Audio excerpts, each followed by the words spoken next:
நயனோடு நன்றி புரிந்த பயனுடையார் பண்பு பாராட்டும் உலகு.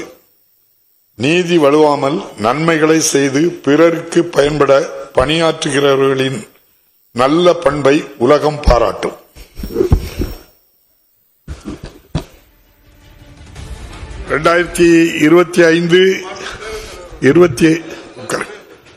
உட்காருங்க சொன்னேன். 2000 இல்ல உங்களுக்கு மைக் கிடையாது, நான் சொல்லிடுறேன். 2025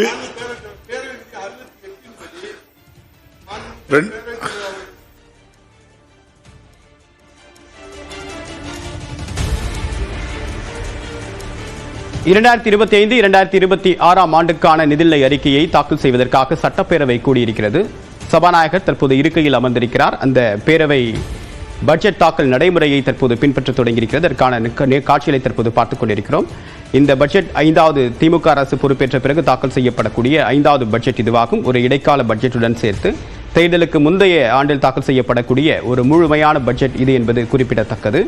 ஒரு பக்கம் PM ஸ்ரீ திட்டத்தில் சேராதன் காரணமாக தமிழ்நாடு அரசுக்கு விடுவிக்க வேண்டிய 5000 கோடி ரூபாய் நிதியை மத்திய அரசு விடுவிக்காத சூழ்நிலையில் எக்காரணம் கொண்டு மும்மொழி கொள்கை ஏற்க மாட்டோம் என்று தமிழ்நாடு அரசு நிதி அறிக்கை அளித்தல் மாண்புமிகு நிதி மற்றும் சுற்றுச்சூழல் அண்ட் காலநிலை மாற்றுத்துறை அமைச்சர் அவர்கள், நீங்க பேசது எதுவும் அவை குறிப்பிட யாராது நீங்க பேரவை தலைவர் அவர்களே, 2025-26 ஆண்டிற்கான வரவு செலவு திட்ட மதிப்பீடுகளை கடந்த 100 ஆண்டு காலமாக நாட்டிற்கே முன்னோடியாக திகழ்ந்திடும் இந்த சட்டமன்ற பேரவையின் முன் வைப்பதில் நான் பெருமிதம் கொள்கிறேன். இந்திய திருநாட்டின் 2வது மிகப்பெரிய பொருளாதாரமாக மதிப்பிடப்படும் தமிழ்நாட்டின் எதிர்கால வளர்ச்சிக்கு அடித்தளம் அமைத்திடும் வகையில் இந்த வரவு செலவு திட்டத்தை உருவாக்கிட ஆலோசனைகள் பல வழங்கி வழிநடத்திய மாண்புமிகு முதலமைச்சர் அவர்களுக்கு என் மனமார்ந்த நன்றிகளை உரித்தாக்குகிறேன். காலத்தை வென்ற ஐயன் திருவள்ளுவரின் நீங்க சொன்ன தீர்ப்பை நான் சொல்லியாச்சு, உட்காருங்க. உங்க ஆட்சியில 2017 நடந்த தீர்ப்பை சொல்லியாச்சு, உட்காருங்க. பாருங்க, அமைந்தொரு வாழ் கோடாமல் நீங்க பேசுறது எதுவும் அவை குறிப்பிட யாராவது உட்காருங்க. சமநிலையில் நின்று பொருளின் எடையை சீர்தூக்கி காட்டும் துலாக்கோல் போல் எப்பக்கமும் சாயாமல் நேர்மையுடன் நடுநிலை பேணுவதே சான்றோருக்கு அழகு. வான்புகழ் கொண்ட வள்ளுவம் காட்டிய வழியில் நடுநிலை தவறாமல் நம்மையெல்லாம் வழிநடத்துவது மட்டுமன்றி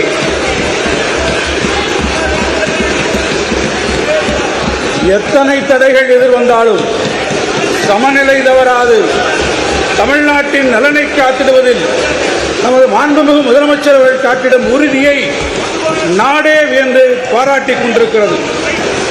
எனது உரையின் முன்னோட்டமாக வங்கக்கடலை நோக்கி கம்பீரமாக வீற்றிருக்கும் 100 ஆண்டு கண்ட இந்த சட்டமன்ற பேரவையின் வழிகாட்டுதலோடு தமிழ்நாடு புரிந்த வரலாற்றை இன்றைய தமிழ்நாடு கல்வியில், சுகாதாரத்தில், வேளாண்மையில், தொழில்துறையில் சிறந்து விளங்குவதற்கான விதைகள் 100 ஆண்டுகளுக்கு முன்பே நீதி கட்சியின் ஆட்சியில் விதைக்கப்பட்டவை. நமது நாடு விடுதலை பெற்ற பின் சில மாநிலங்கள் வறுமை ஒழிப்பிற்கு முன்னுரிமை கொடுத்தன. வேறு சில மாநிலங்களோ தொழில் வளர்ச்சிக்கு முக்கியத்துவம் கொடுத்தன. ஆனால் தமிழ்நாடு மட்டுமே வறுமை ஒழிப்பு, கல்வி, சுகாதாரம், கட்டமைப்பு வசதிகள், தொழில் வளர்ச்சி என பன்முக வளர்ச்சியை இலக்காக கொண்டு முன்னேற தொடங்கி வெற்றியும் கண்டது. அனைவருக்கும் அடிப்படை கல்வி என்பதை நீண்டகால இலக்காக கொண்டு நாடு நகர்ந்து கொண்டிருந்த காலகட்டத்தில் கிராமங்கள் தோறும் கல்விக்கூடங்களை உருவாக்கியது நாம். மழலை குழந்தைகளுக்கான மதிய உணவு திட்டம், சத்துணவு திட்டம், காலை உணவு திட்டம் என்று தமிழ்நாடு அறிமுகப்படுத்திய மக்கள் நல திட்டங்களை பார்த்து இந்திய திருநாடு மட்டுமல்ல உலக நாடுகளே வியந்து பாராட்டிக் கொண்டுள்ளன.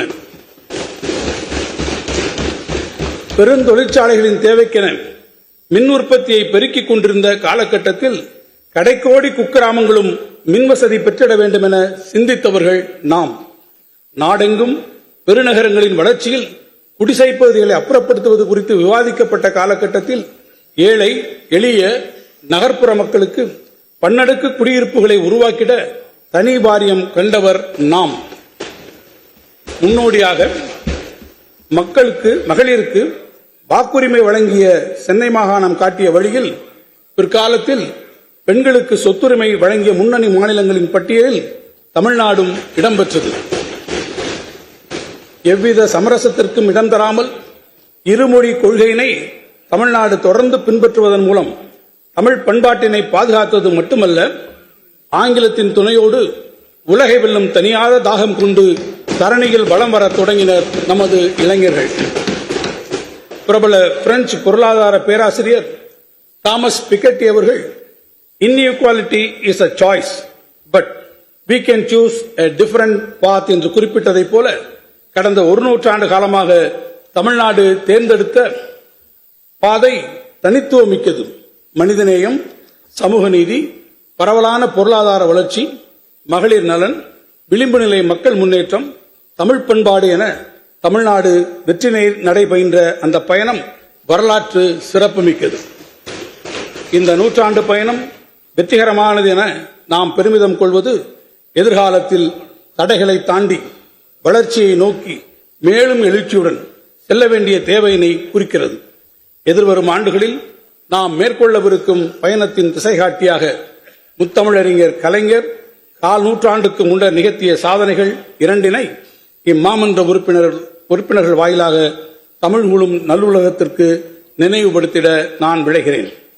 அகில உலகமே 1000வது ஆண்டு தொடக்க விழா கொண்டாட்டங்களில் திளைத்திருந்த போது வான்புகழ் வள்ளுவருக்கு குமரிமுனையில் வானுவீரச் சிலை எழுத்திட்ட முத்தமிழறிஞர் கலைஞர் அதே ஆண்டு சென்னையில் டைடல் தகவல் தொழில்நுட்ப பூங்காவினையும் திறந்து வைத்ததன் மூலம் தமிழருக்கு ஒரு மகத்தான செய்தியினை உணர்த்தி சென்றிருக்கிறார். ததும்பும் தமிழ் பெருமிதம் ஒருபுறம், உலகை வெல்லும் உயர் தொழில்நுட்பம் மறுபுறம் என நமது எதிர்கால பயணம் அமைந்திட வேண்டும் என குறிப்பால் உணர்த்தி இன்று இம்மாமன்றத்தில் ஓவியமாய் உறைந்து நின்று நம்மை வழிநடத்திக் கொண்டிருக்கும் நவீன தமிழ்நாட்டின் சிற்பி முத்தமிழறிஞர் கலைஞருக்கு எமது நெஞ்சார்ந்த நன்றிகள். கடந்து வந்த நூற்றாண்டு பயணத்தின் காலடி தடங்களை பகுப்பாய்வு செய்வதன் மூலம் எதிர்வரும் 25 ஆண்டுகளுக்கான பாதையினை நாம் திட்டமிட வேண்டும். நாம் எதிர்கொள்ளவிருக்கும் சவால்களுக்கு அறிவியல் வழி நின்று தொழில்நுட்பத்தின் துணை கொண்டு பகுத்தறிந்து தீர்வுகள் காண வேண்டும். தமிழ்நாட்டில் அதிவேகமாக வளர்ந்து வரும் நகரங்களின் வளர்ச்சி முறைப்படுத்தப்பட வேண்டும். புதிய தொழில்நுட்பங்களை பயன்படுத்தி வேளாண் பொருட்கள் உற்பத்தி மற்றும் ஏற்றுமதியில் புதிய உயரங்களை அடைய முன்முயற்சிகள் தேவைப்படுகின்றன.